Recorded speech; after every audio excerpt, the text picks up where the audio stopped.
కార్తీక మాసంలో విశేషించి ఈ విధంగా నక్తమాచరించుకోవడం, నిత్యము అభిషేకం చేసుకోవడం వల్ల బ్రాహ్మణంకి అతిథి భోజనం, ఎందుకంటే అదే దానం అన్నారు. ఏదైనా ఒక దానం చేయాలి ప్రతినిత్యం. ఇక అన్నదానం, వస్త్రదానం, ధనదానం, సువర్ణదానం, రౌప్యదానం, ఏదైనా ఒక దానం అనేది చేయాలి. అందుకూర్చే కనీసం కార్తీక మాసంలో ఒకరోజైనా ఉసిరికాయ దానమన్నా చేయమని చెప్పారు.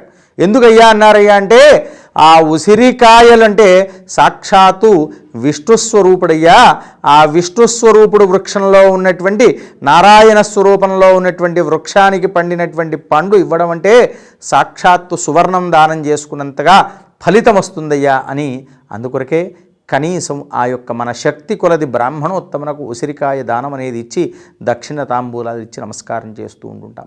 కనుక ప్రతి ఒక్కరు కూడా ఈ విధంగా వీలైనటువంటి వాళ్ళు ఈ యొక్క నక్తాన్ని ఆచరించుకొని కార్తీక పురాణంలో చెప్పినట్టుగా చక్కగా ఆచరించుకోవడం వల్ల కుక్కనే కైలాసానికి చేరిందంటే భగవంతుడు మనం తప్పకుండా తీసుకెళ్తాడు.